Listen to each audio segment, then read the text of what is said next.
Welcome to the Jungian Mythology podcast from the C.G. Jung Institute of Chicago. Pan and the Forest with Ryan Maher. In this episode, Patricia Martin interviews Ryan Maher, MA, LMHC, LCPC, and graduate of the C.G. Jung Institute of Chicago's Jungian Psychotherapy program. Listeners may be interested in Ryan's presentation, The Forest, the Witch, and Pan, Psyche's Need for Wilderness and Enchantment, for the Myth Salon on YouTube, which is mentioned in this interview, and a link to that is in the show notes. Ryan Maher is a licensed psychotherapist and graduate of the Chicago School of Professional Psychology, where he concentrated his study on the treatment of trauma. Ryan worked with individuals and couples navigating significant life changes, personal and relational conflicts, and feelings of purposeless and lack of meaning. He is a member of the Breathe Network, the National Board of Certified Counselors, and the American Counseling Association. He is also an affiliate member of the C.G. Jung Institute of Chicago and presents regularly at the C.G. Jung Center in Evanston, Illinois. More information about Ryan's practice is available at his website, theinnerworldtherapy.com. Okay, now let's jump right in. Hello, this is Patricia Martin, and I'm your host today for Jungian Mythology. In this episode, we're talking about panic culture and its ancient mythological roots, namely Pan and the Forest. Joining me today as my guest is Ryan Maher. Ryan is a psychotherapist in private practice in Seattle, and he works with adults experiencing anxiety, depression, and relationships concerns. He studied at the Chicago School of Professional Psychology, where he got his master's degree. And then he continued his studies at the C.G. Jung Institute of Chicago, right here, where he studied Jungian psychology in the Jungian psychology program. He has special training in trauma recovery, and Ryan studies myth, symbols, and archetypes. And he's with us today to share what he knows about panic culture, and the state of the collective. Hi, Ryan. Welcome. Hi, Patricia. Thank you so much for having me. Oh, it's my pleasure. Now, I should come clean and say you and I were in the JSP-JPP program, which is the Jungian Studies program and the Jungian Psychology program. And so we know each other from there. And I was so intrigued. You just gave a talk, a virtual lecture about Pan, the forest, and some of the other archetypes that surround that. So I'm really delighted that you could make it and join us today and talk a little bit more about what the symbolism is. I want to start with, first of all, I want to start with the forest, if we could, because I think that's a really rich setting to place Pan into before we get on to this business of panic culture. So let's start with the forest. That sounds great. I'm delighted to be here, and I have such fond memories of our time together at the Institute. You're right. The forest is a place of rich symbolism. And I think that at its most essential, the forest is a symbol of the unknown. Mm. And in this way, it's a place of mystery, a place of wonder, which are things that I think a lot of people are longing to connect with today. And as a symbol of the unknown, the forest is also a manifestation of the unconscious. Therefore, it holds great potential for self-discovery, for the journey of individuation. And we see this in myths and fairy tales and folklore, in contemporary culture, through film, literature, I think even video games. Although I'm not steeped in that world, it's my understanding that a lot of video games are set in the forest. I think of the Breath of the Wild and some other video games. So it's all around us, even at a time when forests are in great need, tangibly, of our attention and our care. So, yeah, I think that's true, Ryan. I think that, if let's say we're watching a film. If we're going into the forest, something really strange is going to befall us, right? Or befall the main character. Yes, right. That's so true. Right. An encounter with a monster, with a witch, with some supernatural power or some chthonic entity that serves a purpose for our own journey. When you're in the forest, you're in for a quest, and a dangerous one oftentimes, one that can feel ominous or scary, but exciting. Yeah, that was okay. So let's just key off that word exciting for a second, Ryan, because I think that's what Pan is all about. But tell us more about the tradition and the archetypal nature of Pan. I think a good place to start is with paradox. And if we stay with the symbol of the forest just for a moment longer, something that occurred to me is, and then I think about it often, is it's a place where we can get lost, but we also go to find ourselves, right? It's a place of renewal, growth, but also decay and decomposition. So there is a paradox here. And when we speak of Pan, we're thrown into this archetype that holds a lot of contradictions, a lot of paradox, and in that regard, there is a lot to teach us. So I think I strayed from your original question though, which was tell us about Pan and who Pan is. Yeah, I did, but you know what? I now I want to interject something, Ryan, because I've been reading a lot of Western literature recently, and it's so intriguing to me that the 19th century and early 20th century writers, and I'm talking about Tolstoy and James Joyce, and these are the titans of literature, and for them, the forest is alienation. It's about alienation, being alienated from one's knowledge of oneself. So that's where the modern world took it from the ancient roots. And we can maybe circle back to this a little bit later. But I think what's really interesting about what you said is that, when you're in the forest, there is something that is going to befall you. You're going to experience something that's going to be deeply mysterious to you, right? Or deeply unsettling or different, or and so I think that what I'm already hearing is there's something both unsettling and reformative about the setting of the forest. Do I have that right? Yeah, regenerative. Yes, that's I think so pertinent and salient. And we can see the dissociation in Western thinking that occurs with the forest being the setting of alienation or symbolizing alienation, that Cartesian split and duality.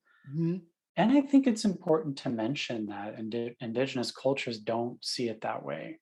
There is not that dichotomous nature that separates us from the earth. And that brings us to Pan, and I think the potential Pan holds for bringing us into closer contact with our own nature internally, and also nature as we might experience it outside. In Greek mythology, Pan was the god of nature, of wilderness. He's also the god of shepherds and the herds that they watched over. And what's interesting about the iconography, the physical traits of Pan, is that he has both human attributes, but also animal attributes. He's got these hairy goat legs and hoofs. Sometimes he has horns, but he has the torso of a human and the face most often of a human. And so we can see even in his physical representation, a collision of the animal world, of nature, and the human world. What is that? I need to kind of stop you for a second, because even as a child, whenever I encountered that man beast archetype, I was always like so puzzled and almost frightened by it. What does it mean? What just that idea alone? What does that mean? I think it's an expression of our challenge of understanding how do we fit in into this setting of Earth, into the natural world. We're both a part of it, but there's something that can distinguish us from it. Right. We're of it and we're not. Yeah. Yes. Oh, thank you. So now I want to ask you kind of a question about what Pan's myth served. Why did he exist in the canon of mythology? What was his job? A lot of the mythologies that involve Pan bring us into contact with the irrational. Paul Robichaud wrote a book, it was just published last year, called The Great God Pan's Modern Return. And in it, he mentions that both Dionysus and Pan are associated with irrational states of mind. Dionysus with drunkenness and Pan with panic. And we see Pan there at the root of our word panic, pandemonium, pandemic. So the mythologies revolving around Pan are involving this part of our nature that we tend to distance ourselves from, dissociate ourselves from, the non-rational part of our being. And to take that a little bit further, Robichaud describes how othered Dionysus and Pan are in the Greek cosmology. And so there's a unique position where they're a little more distant from the other gods. So when we think of Pan and his mythology, we are in the world of anxiety, of instinct, of nature, of desire. Hillman talks about the twin nuclei of the Pan archetype being anxiety and desire. So we are invited to inquire what is the relationship between these two human experiences, anxiety and desire. That's fascinating because, all right, so you have me you thinking about it. What is your thoughts on what are your thoughts on that? I think that there's a kind of regulatory dynamic occurring. We have certain desires to try to abate certain anxieties, and yet when we enact on some desires, we can sometimes intensify our anxieties, and so there's kind of a feedback loop, I think, between these two human experiences. So it's self-regulatory is what you're really saying. It's a way to regulate it. Too much anxiety around something, you probably, on the other hand, maybe your desires have gotten out of control. Right, and the word regulating might be misconceiving, though, because I don't think it actually helps to bring an individual or a collective into a better relationship with anxiety and desires. They have a way of amplifying each other. So it's maybe more accurate to say it's like a feedback loop rather than regulatory. I know I use that word. However, I think if we imagine it as it's a self-regulatory system, it kind of connotes that it helps with these experiences, but I'm not so sure it does. But if we come into closer contact with Pan, I think there's the potential for moving us into a different relationship with anxiety and desire. And we live in a culture that sells us so much desire, right? And yet anxiety is so ubiquitous and of huge proportions right now. Yeah, I was thinking about this, Ryan. I'm thinking about we think we're ending or we're tapering out of a pandemic. We've had upheavals that get talked about in a 24/7 news cycle. Everything we're sold is in lights. And, so we live in this hyper anxious world. And I was reading this fascinating research that's come out on how we're adapting in such a way that we can't shut our neurosystem off that would ordinarily, once the panic is gone, we would settle back in to a regular state of being. We're just Mhm. staying on. And what are you seeing and what are your thoughts on Yeah, where this is taking the collective? I have a lot of thoughts around this. One salient quality of the Pan mythology that I want to point out is in relation to Pan's instinctual connection. So, how he brings us into contact with our instincts. Well, Carl Jung considered the human ability to reflect as an instinct.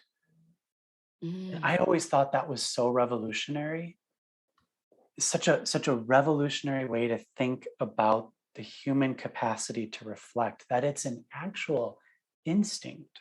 And so Pan as a god, as an archetype who embodies the instinctual world, also nudges us toward a reflective attitude. Pan is teaching us not to ignore the non-rational side of ourselves, Mhm. including our anxiety, our potential to panic, which really just ends up creating those experiences if we ignore them, but instead to come into contact with them, to acknowledge them, to wrestle with them in an effort to gain greater perspective, more agency, and ultimately more substantial and meaningful transformation. And another piece here to note is Hillman describes Pan as the observer, as the herdsman above the herd. That's so fascinating because we tend to associate Pan as just acting out in a non-rational way, having these desires that are taking control of him. And yet here we see an alternative representation where he is able to gain a higher perspective of the patterns of the tendencies that might be occurring in a flock of sheep or in the human psyche. That's so interesting. Yeah, and I think that relates to what you're talking about in terms of what's happening in the collective. You termed it as panic culture. I agree with you 100%. That's where we are right now, and we are subjected to the 24 news cycle. No matter how much we might try to pull ourselves away from it. Maybe if we're living off the grid in Alaska or somewhere, Right. you can escape it, but that's not a real viable option for most of us. And I think the consequences of this is fatigue, depression, anxiety, and a pervasive dissociation because it's all too much. That makes sense. Of course, it would be. And so, as we think about this, the impact of our panic culture, I wonder if there's any way to kind of dial it back. Is the genie out of the bottle, or Mm. is this something where you have to be responsible for your own consciousness and your own habits? Do you have any thoughts on that? I think there is a certain responsibility, and not just individual. I think we're really having to think uh, in a way that extends our sense of self to the other. So if we return to Dionysus and Pan as being these gods who are inherently in a more othered position in uh, Greek mythology, we we can appreciate the importance of understanding our own otherness and how we relate to uh, creatures, individuals, aspects of external reality that might be othered. So I want to kind of go back to the idea of Carl Jung's theory that we are innately seeking as an instinct to reflect. And I think about the timeline that Carl Jung and Sigmund Freud were working. Carl Jung was out reading, writing, giving lectures on mythology, and Sigmund Freud was out giving lectures on the Oedipus complex. And I think Jung knew fair well. When you read his biography, he knew full well that where this was going. That this was two paths separating.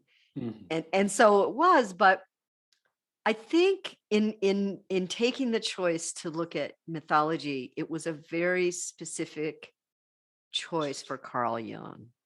He was embarking on something. What do you think he was after when he really kind of devoted his adult professional life to studying symbols and archetypes and myth? I think he was after meaningfulness, a way to understand the ineffable. And myth has the potential to communicate realities that aren't easily captured by language or words. The images, the fantastical stories of myth can transport us into a way of thinking that's not linear and is much more expansive. And so I also think of Jung as the empiricist, eager to understand human nature and going about this in a very pragmatic way, Mhm. which is contrary to how a lot of people conceptualize Jung. Jung the mystic, Jung, this collective unconscious. What's that? He was so pragmatic, and we see that in the word association test. We see that in his whole way of thinking, and that when he was really honest with himself, he had to admit that there are so many aspects to experience that are unexplainable, unknowable. We can get closer to knowing, and I think he saw myth as a very effective way of doing that. I also wonder sometimes if you're right. He was a scientist. And he was trained as a doctor, so he brought that mind to the business. And I think you're right. We overlook it because I think we're still trying to make meaning, existential meaning, out of what is the purpose of man and woman, and I don't mean that as biogender, but what is our human purpose on the Mhm, planet? mhm. And I think some of what you talk about with Pan, it makes a great deal of sense, but I also know that Pan had a special place in the canon in that I believe he's the only god who really died. I mean, Yeah. gods are immortal, right? Yes. Yeah. So what does that mean? Well, I think some of the significance of that is he died when the Industrial Revolution was really underway. His death meant that we could extract resources from the planet in a way that's not sustainable. The God of nature died. The one God in the Greek uh, you know, uh, cosmology dies. Interesting. The one God who does die is the God of nature, a defender of wild animals, the God of the wilds, who Mhm. resides at the edge or far beyond human civilization. So we have a displacement of the earth as possessing this sacredness, enchantment, and the rise of uh, human society in a way that was dissociated from the planet. And I think that's ultimately what Pan's death was about, at least in one perspective. And there's a great quote by Hillman. He he says, when Pan is dead, then nature can be controlled by the will of the new god, man, modeled in the image of Prometheus or Hercules, Mhm. creating from it and polluting in it without a troubled conscience. It's very useful to off Pan in order to, but I think also I wonder as well if you know the rise of a new culture that was maybe more based on um, a few organized religions. There's a cultural conflict, and I think you see that the pagan was a problem, Yes. right? And so some of it had to be eradicated. And what's so interesting to me is that also Pan being the god of our instincts, is we have also been disassociated from our instincts. I mean, Yes. people have to work very hard. People go into training to reconnect themselves to their own instincts. I find that fascinating.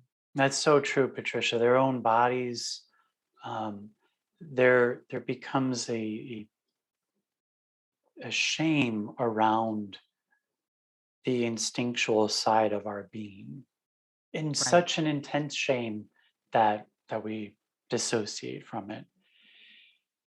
We disconnect from it. That's not us. And then the tendency for that to manifest in other ways that are creating anxiety or increased amounts of shame. Yeah, it's only bound to generate more neuroticism because Uh-huh. you're overlooking something that is innate in you. And it kind of brings us back to where we started, where, you've got Pan as the half god, half goat. And, we are half animal and half human. I mean, on some level, we're primates. And so I wanted to kind of wrap this up with a view to the future. Do you see us as a culture coming to a place where we're able to sort of right size the culture instead of this hyperbolic, larger than life, internet generated culture? Do you ever see a place where human beings will reclaim their instincts, reclaim their forest, whether that be mythological or real? What's your vision? I hope so. I think it's important to remember, Pan, that this is calling us, the various crises, socially, ecologically, is calling us to remember a foundational part of ourselves, the instinctual, our relationship to the natural world. And so I think our survival depends on it, ultimately.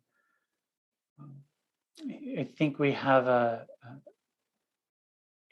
hope or a tendency, I find myself sometimes thinking this, that a new technology will save us. If we can find a way to capture carbon from the atmosphere and put it underground, and maybe that'll be the case.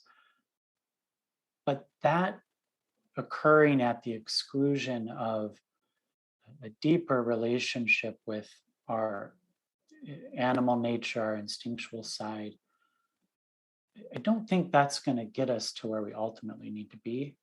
There was something you mentioned too that I thought was very interesting: hyperbole, the internet, and that brings us into Hermes' realm, who was Pan's father in one of the mythologies.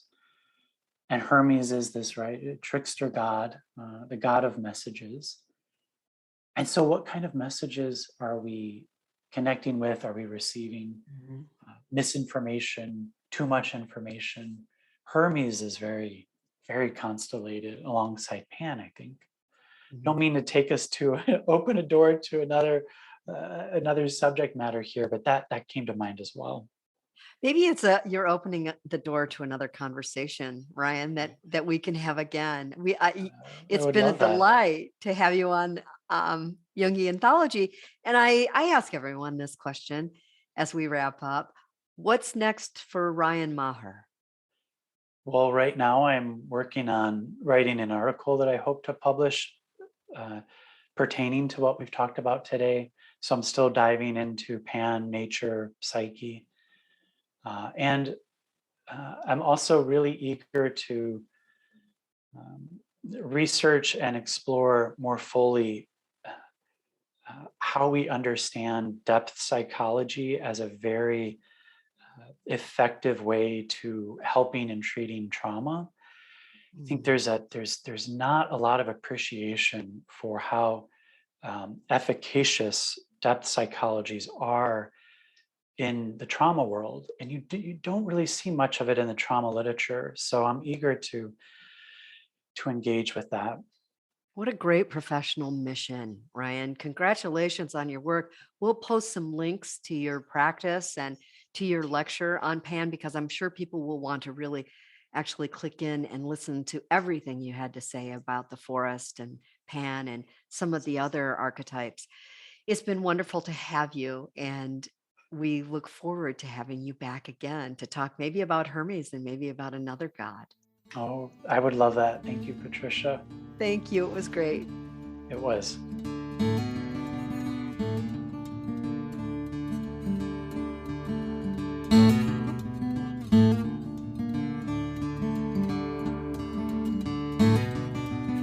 Thanks for listening. If you'd like more information about training programs, archives, this podcast, or to find a Jungian analyst near you, visit our website, jungchicago.org.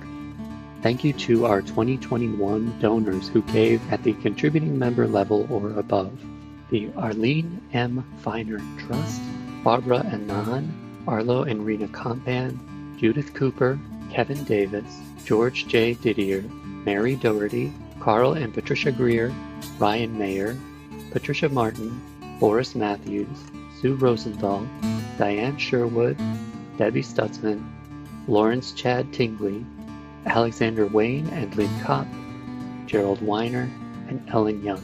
You can also become a supporter of this podcast by visiting our website, jungchicago.org. Thanks.